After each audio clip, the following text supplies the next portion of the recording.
Tous, c'est Baptiste de MGK Photographie. On se retrouve aujourd'hui pour une petite vidéo un peu impromptue, imprévue. Là, je suis en vacances et il y avait une brocante ce matin dans le petit village où on est en vacances. Et on a trouvé une Kodak Retinette 1A. C'était un cadeau de ma femme. Et ça fait un petit moment qu'on cherchait ça. Enfin, on avait déjà vu cet appareil plusieurs fois sur des brocantes. C'est un appareil qu'on trouve pour pas très cher. Qu'on trouve sur eBay pour une quarantaine d'euros. Et qui vient en plusieurs versions. Donc là, c'est une version avec un Schneider Krosner Reomar 45 mm 2.8. Donc c'est pas une trop mauvaise version de l'appareil photo d'un point de vue optique. On avait déjà trouvé, mais c'est difficile des fois d'en trouver qui sont en bon état de fonctionnement parce que c'est des appareils assez vieux, c'est des appareils des années 60 et souvent ils ont vieilli dans des greniers et les lames sont graissées. Et là, c'est pas le cas, l'optique est vraiment très clair, il a l'air très réactif au niveau du diaphragme comme des vitesses et j'avais pas mal de pellicules avec moi en vacances, donc là je l'ai chargé avec une Pro 400H et on va commencer à tester ça un petit peu tranquillement sur les vacances.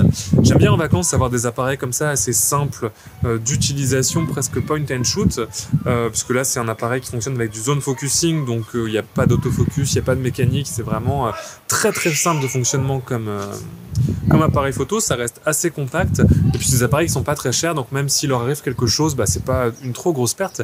D'habitude je pars, et là je suis aussi parti avec mon demi-format, mon Olympus Pen EE que j'utilise pas mal parce que ça se glisse dans une poche et puis c'est pareil, c'est du fixe focus, c'est assez simple à utiliser.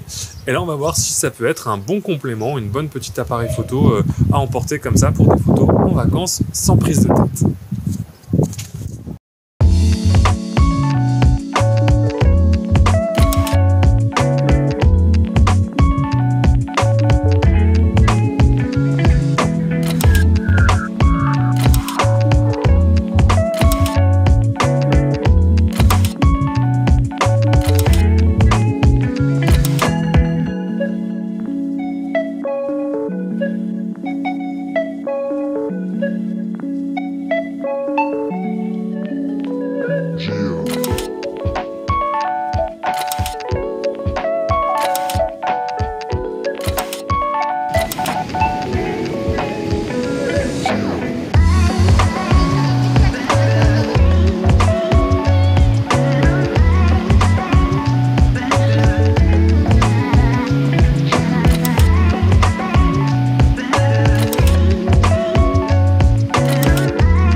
Parlons rapidement des images et du fonctionnement de l'appareil. J'ai été d'abord très agréablement surpris de la qualité optique étant donné l'âge de l'appareil et sa gamme de prix. Les rétinettes sont en effet les petites sœurs entrée de gamme des Retina qui étaient elles plutôt conçues pour le photographe averti. Certes, les images produites ne sont pas des pubs piquées en comparaison d'un réflexe plus récent, mais c'est déjà très largement suffisant pour tirer des petites 10-15 à mettre dans l'album de vacances. La dynamique, le contraste et la saturation des couleurs sont très bons dès qu'on ferme un peu l'objectif, même face au soleil. La formule optique simple donne également un côté vintage aux images qui est assez appréciable pour des photos de vacances. En ce qui concerne la prise en main, elle est simplissime pour peu qu'on ait l'habitude de travailler en mode manuel.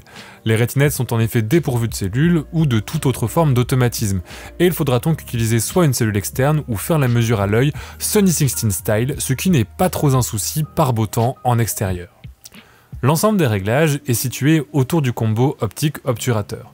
On choisit sa vitesse entre 1/30e et 1/250e en plus de la pose bulbe, et l'ouverture entre f2.8 et f22 selon la sensibilité du film que l'on a chargé dans l'appareil. La mise au point se fait sur l'avant de l'optique, une flèche noire indique le point et 3 petites butées marquent la mise au point portrait, groupe et paysage. L'échelle de distance permet d'estimer la profondeur de champ selon l'ouverture choisie. Cela peut sembler un peu complexe, mais une fois qu'on a pris l'habitude, ce système est en fait simple et libérateur. Il sera difficile d'avoir une photo floue dès qu'on ferme un peu le diaphragme, sauf en prise de vue à moins de 2 mètres, où une mesure précise de la distance est conseillée. Petite bizarrerie ergonomique, le levier d'avancement du film et d'armement de l'obturateur est situé sous la semelle de l'appareil avec le bouton du rembobinage et celui d'ouverture du dos. On s'y fait rapidement, mais ça surprend un petit peu au départ. Au final, je suis très satisfait de cette rétinette. Elle est discrète, peu encombrante, entièrement mécanique, donc on n'a pas besoin de se trimballer avec des piles, et je la trouve personnellement assez classe au niveau de son design. Elle fait pour moi un petit appareil photo parfait pour les vacances, la photo du quotidien, voire de la photo de rue, puisqu'elle reste très discrète et peu bruyante avec son obturateur central.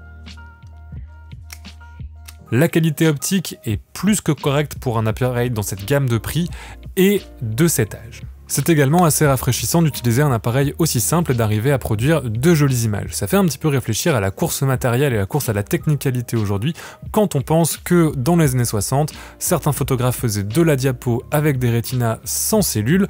Ça fait un petit peu réfléchir sur ses besoins en termes de matos photo. J'espère que cette vidéo sur la Kodak Retinette IA Model 42 t'aura plu, n'hésite pas à me dire ce que t'en as pensé dans les commentaires. Tu peux également t'abonner si tu me découvres avec cette vidéo.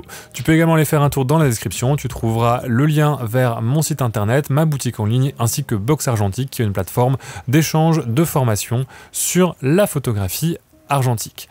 Moi je te dis à la prochaine, et d'ici là, bonne photo!